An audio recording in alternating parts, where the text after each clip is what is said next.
الحمد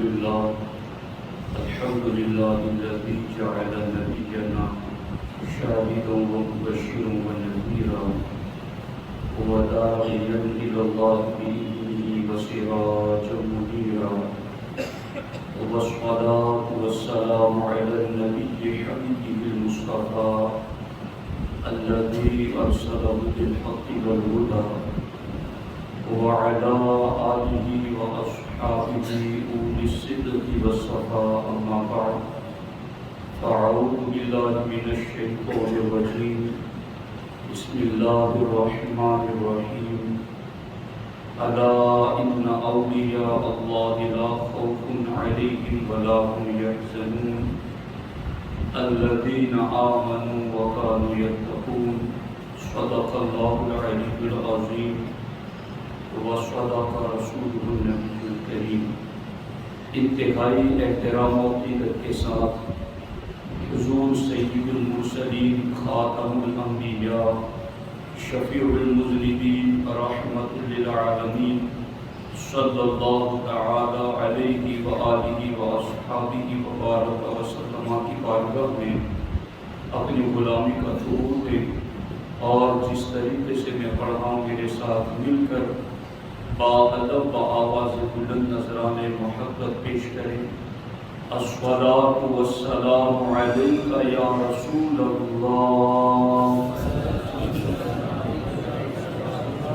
الصلاۃ والسلام علیک یا حبیب اللہ، الصلاۃ والسلام علیک یا نبی اللہ وعلى آلك وأصحابك يا نور الله صلى الله تعالى عليك وسلم. اللہ کیا مرتبہ اے غوث ہے بالا تیرا، اونچے اونچوں کے سروں سے ہے قدم اعلیٰ تیرا، سر بھلا کیا کوئی جانے کہ ہے کیسا تیرا، اولیاء ملتے ہیں آنکھیں وہ ہے تلوا تیرا. دوستان محترم، سرکار غوث الاعظم دستگیر رضی اللہ تعالی عنہ کے فرامین کے حوالے سے چند باتیں آج کے اس جمعۃ المبارکہ میں پیش کرنا چاہتا ہوں. سب سے پہلے آپ اس چیز کو یاد رکھ لیں کہ 18 سال کی عمر میں سرکار غوث الاعظم دستگیر رضی اللہ تعالی عنہ جیلان سے بغداد تشریف لائیں اور 18 سال کے بعد سے آپ نے مسلسل طلب علم میں 33 سال گزارے اور آپ کی عمر جب 51 سال کی ہوئی، 50 اور 51 سال کی جب آپ کی عمر ہوئی تو خود غور فرما لیں کہ 5-10 سال تک، 12-15 سال تک اگر کوئی بندہ دارالعلوم میں پڑھتا ہے تو اس کے پاس بہت زیادہ علم آ جاتا ہے. غوث پاک ماں کے پیٹ سے اللہ کے ولی تھے، اس کے باوجود آپ نے 33 سال حصول علم اور طلب علم میں گزارے اور اس کے بعد 51 سال کی عمر میں غوث پاک رضی اللہ تعالی عنہ نے پہلا خطاب فرمایا، پہلی تقریر کی.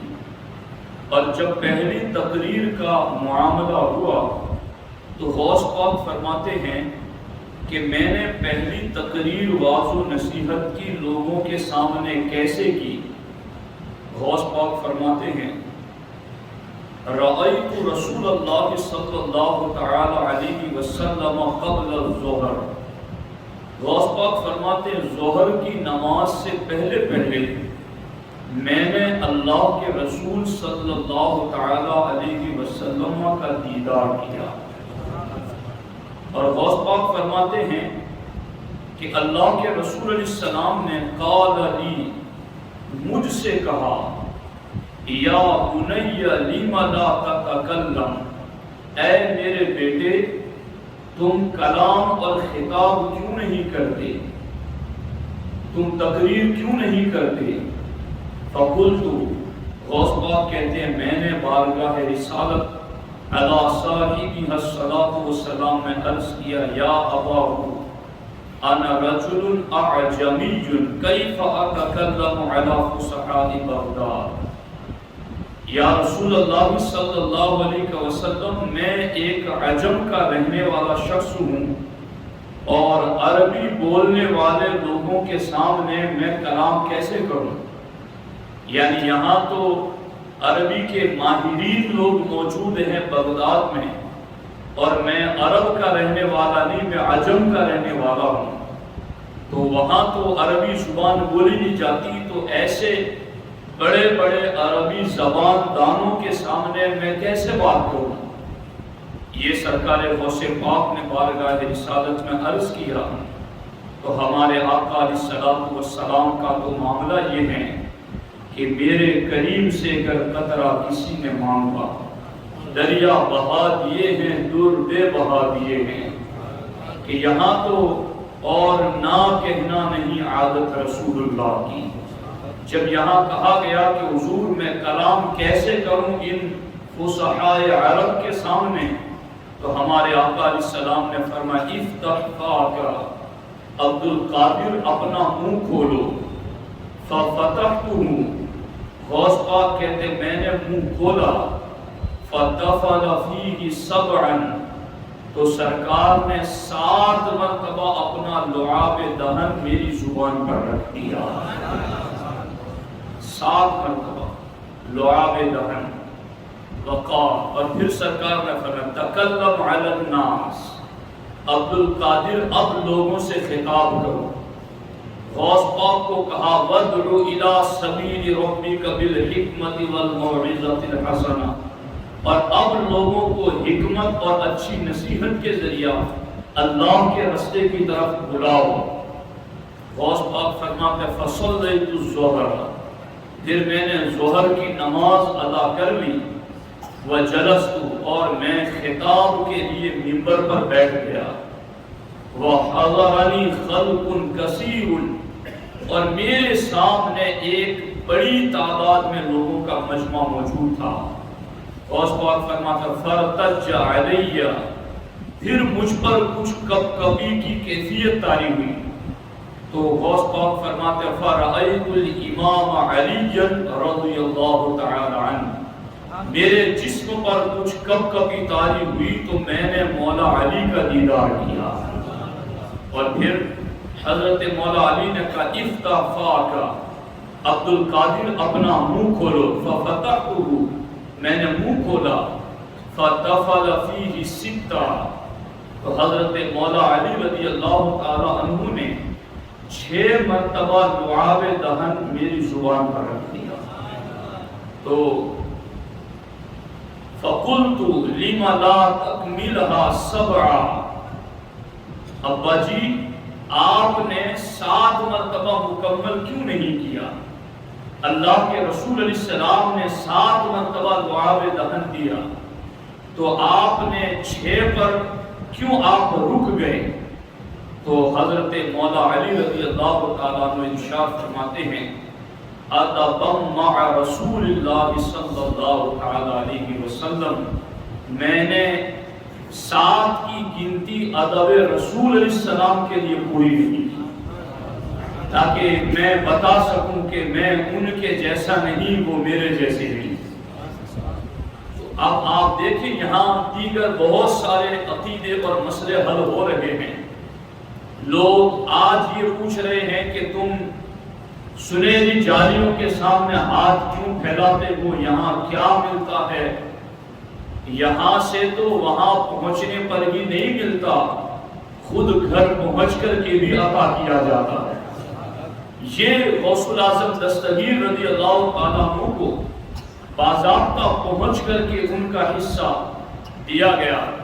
غوث پاک فرماتے ہیں جب سرکار نے 7 مرتبہ اور مولا علی نے 6 مرتبہ لعاب دہن میرے منہ میں رکھ دیا تو اب معاملہ یہ ہوا غواص الفکر یغوص فی بحر القلب علی درر المعارف، فرماتے ہیں اب میرے سینے میں اور میرے دل میں معرفت کے سمندر موجزن ہو گئے، معرفت کے سمندر ہاتھیں مارنے لگے میرے سینے میں۔ اب حضرت غوث الاعظم دستگیر میں ایک دوسرے مقام پر جو فرمایا، جو جس کو شیخ عبدالحق محدث دہلوی نے زبدۃ الاثار میں ذکر فرمایا کہ غوث پاک رضی اللہ تعالیٰ عنہ فرمانے لگے قد فتح لقلب الآن 70 بابا من ابواب علم لدنی۔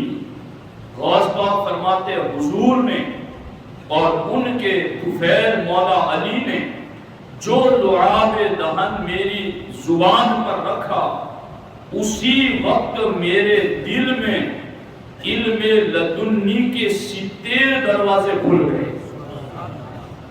علم لدنی کے 70 دروازے علم لدنی کے اس وقت میرے دل پر کھل گئے، اور ان 70 دروازوں میں سے ہر دروازہ کیسا شان والا۔ غوث پاک خود فرماتے ہیں کل منہا کسعت ما بین السماء والارض، ان 70 دروازوں میں سے ہر دروازہ لمبائی چوڑائی میں اتنا بڑا جتنا زمین سے آسمان تک کا فاصلہ ہے۔ ایسے 70 دروازے صرف لعاب دہن منہ میں رکھ کر کے میرے دل کے لیے کھول دیے علم لدنی کے۔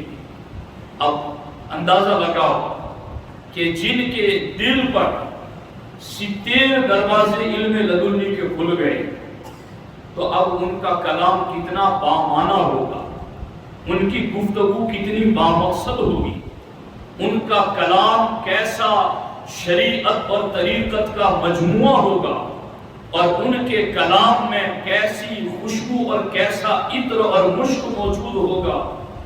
غوث پاک جب کلام کرتے تو شیخ عبدالحق محدث دہلوی علیہ رحمہ لکھتے ہیں کہ 400 اصحاب قلم و دوات بیٹھ کر کے غوث پاک کی زبان سے نکلنے والے کلمات کو لکھا کرتے تھے۔ یعنی آج کا کوئی وزیر اعظم بھی اگر پریس کانفرنس کرتا ہے تو ممکن ہے 10 15 20 25 لوگ اس کی بات کو نوٹ کر رہے ہوں، مگر یہ چونکہ ولیوں کے شہنشاہ ہیں، یہ چونکہ غوث الاعظم دستگیر ہیں، جب کلام کرتے تو 400 افراد اور اہل اللہ ان کے سامنے بیٹھ کر کے ان کی گفتگو کو لکھا کرتے تھے۔ یہ غوث پاک کی زبان سے نکلنے والے کلمات کی شان تھی۔ اب میں آپ کو اتنی بات بتاؤں اور غوث پاک کے کلمات نہ بتاؤں کہ غوث پاک نے ہمیں کہا کیا ہے تو شاید بات ادھوری رہے گی، اس لیے میں چاہتا ہوں کہ آج کے اس جمعۃ المبارکہ میں سرکار غوث الاعظم دستگیر رضی اللہ تعالی عنہ کی اس پاکیزہ زبان سے نکلے ہوئے چند ایسے قیمتی موتی جو میں نے 50 صفحات پڑھنے کے بعد چنے ہیں، وہ میں آپ کے سامنے رکھتا ہوں کہ بات تھوڑی ہے مگر اس میں پورا جہان سمایا ہوا ہے۔ غوث پاک نے کیا فرمایا ہے؟ الفتح الربانی میں پہلی مجلس سے غوث الاعظم دستگیر رضی اللہ تعالی عنہ ارشاد فرماتے ہیں یا غلامی، اے میرے مرید، ما خلقت للبقاء فی الدنیا والتمتع فیہا، تو دنیا میں باقی رہنے اور اس میں ہمیشہ نفع حاصل کرنے کے لیے پیدا نہیں کیا گیا۔ فغیر ما انت فیہ من مکارہ الحق، تو ان کاموں کو جو خدا تعالیٰ کو ناپسند ہیں تو ان میں پڑھنا چھوڑ دے۔ یعنی جس دنیا میں تو رہتا ہے اور نفع اٹھاتا ہے، تو نے اس دنیا میں ہمیشہ نہیں رہنا ہے، تو پھر جو چیزیں اس دنیا دنیا میں اللہ کو ناپسند ہیں وہ تو چھوڑ دے۔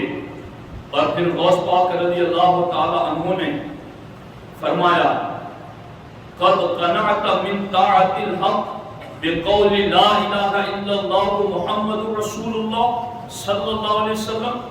غوث پاک فرماتے ہیں کہ اللہ کی بات ماننے میں تو نے بس صرف کلمہ پڑھنا ہی سمجھا ہے کہ کلمہ پڑھ لیا اور تو نے اللہ کی بات مان لی؟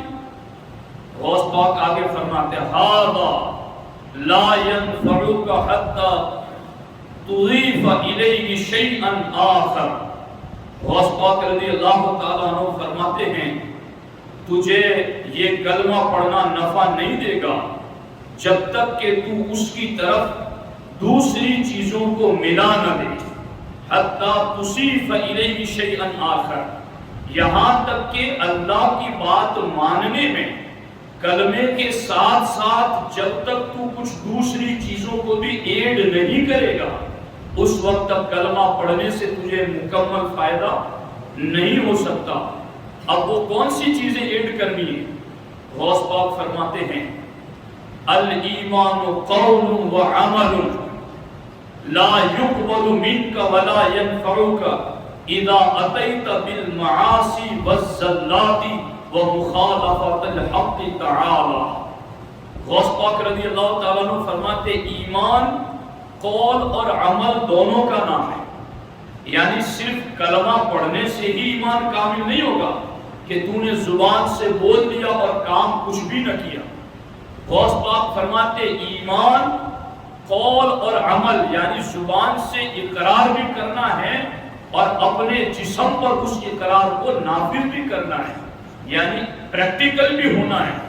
اور غوث پاک فرماتے ہیں لا يقبل منك ولا ينفعك، اللہ اکبر۔ فرماتے اذا اتيت بالمعاصی والزلات ومخالفت الحق تعالی، کہ جب تو گناہوں میں پڑا رہے گا، والزلاتی اور لفظشوں میں مبتلا رہے گا، ومخالفت الحق تعالی اور اللہ کی مخالفت کرتا رہے گا، تو پھر لا يقبل منك ولا ينفعك، تو نہ تیرا ایمان کامل ہوگا نہ ایمان کا تجھے فائدہ ملے گا۔ جب تک کہ تو کلمہ کے ساتھ گناہ کرتا رہے گا، کلمے کے ساتھ اللہ کی نافرمانی کرتا رہے گا، تو پھر تیری طرف سے تجھے ایمان کوئی فائدہ نہ دے سکے گا۔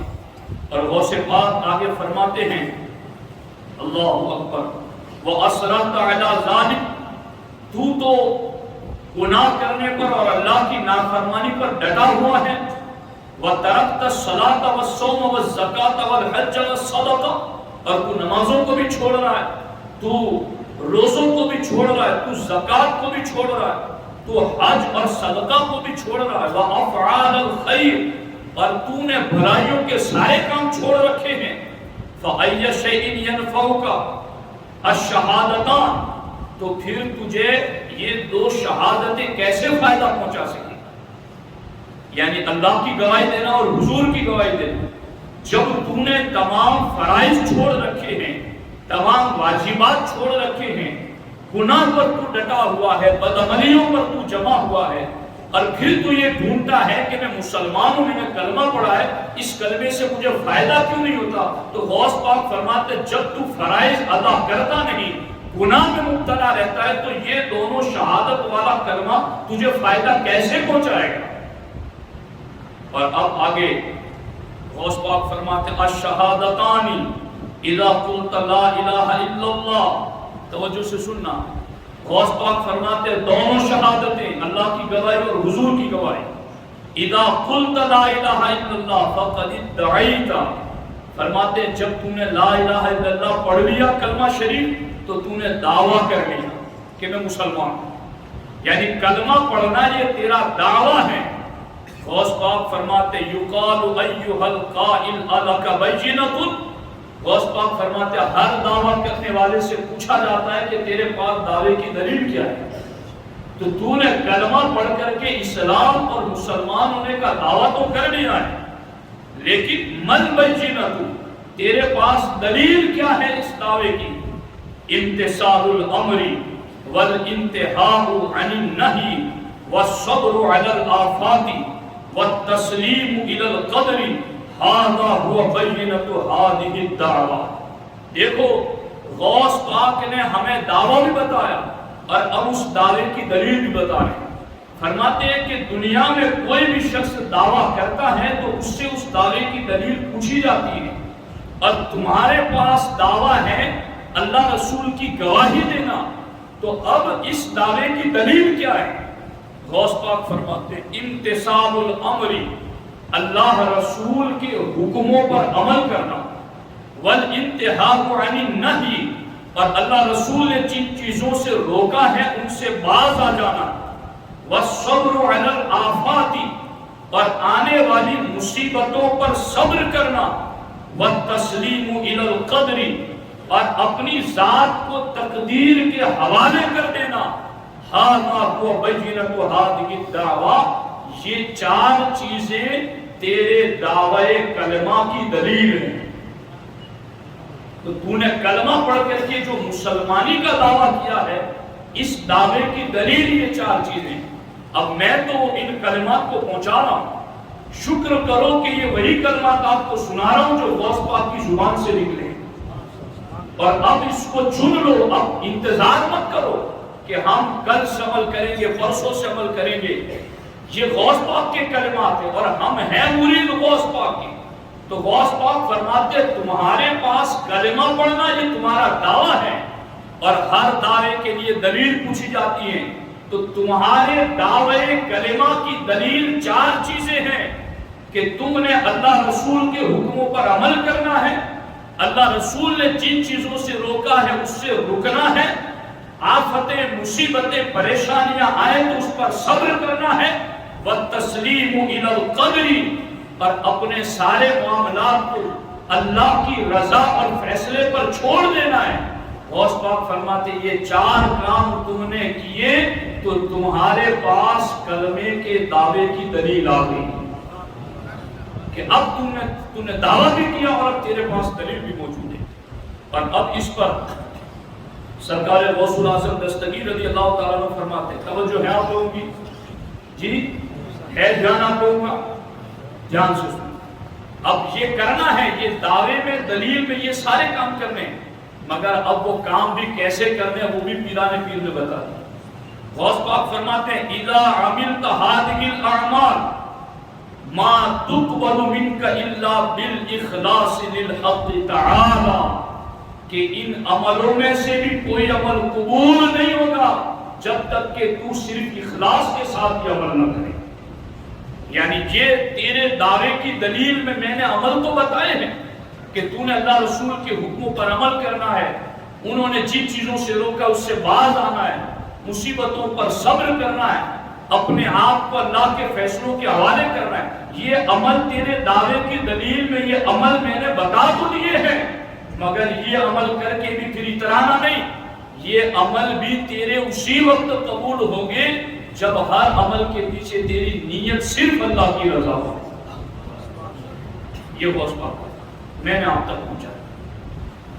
اور اب اس کے آگے دوسری بھی چند باتیں ہیں، مگر اب وقت تو اسی پر آ کر اختتام پذیر ہو جاتا ہے.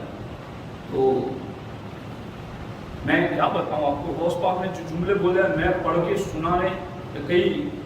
اب غوث پاک کی بات ہے تو آپ کو بھی سننا تو پڑے گا، کوئی برا کیسے مانے گا. دیکھو کیا لکھا ہے. غوث پاک فرماتے ہیں تأدبوا بین یدی الحق تعالی کما کان یتأدب من سبقکم، کہ تم ویسے دین پر عمل کرو جیسے تم سے پہلے لوگوں نے دین پر عمل کیا. اور اب کیا کہہ رہے ہیں جو سامنے مخاطب تھے اور قیامت تک کے اپنے مریدوں کو کیا کہہ انتم مخانس ونساء بالاضافۃ الیہم. اللہ اکبر. غوث پاک فرماتے تم مخنث، یعنی تمہارا حال اگر میں دیکھوں ان اگلوں کی نسبت میں تو غوث پاک فرماتے مجھے تم عورتیں اور ہجڑے نظر آتے. یہ غوث پاک کے کلمات ہیں، میں صرف ترجمہ کرنے کا ذمہ دار. علماء بھی بیٹھے ان سے ترجمہ پوچھ لینا. یہ جمع ہے مخنث کی، مخانس ونساء بالاضافۃ کہ ان عدلوں دینداروں کے طریقے پر چلو ورنہ میں تم کو یوں دے کر آؤں. اور اب غوث پاک نے آگے کیا کہا؟ شجاعتکم عندما تأمرکم بہ نفوسکم واہلیتکم واتباعکم. غوث پاک فرماتے تم اپنی شجاعت اور مردانگی اس وقت دکھاتے ہو جب تمہارا نفس تمہیں کہتا ہے، جب تمہاری طبیعت تمہیں کہتی ہے، جب تمہاری خواہشات تمہیں کہتی ہے تو تم الشجاعت، تم بہادر بن کر نکل پڑتے ہو. غوث پاک فرماتے الشجاعت فی الدین تکون فی قضاء حقوق اللہ تعالی. غوث پاک فرماتے سچا بہادر وہ ہے جو اللہ رسول کے حقوق ادا کرتا ہے.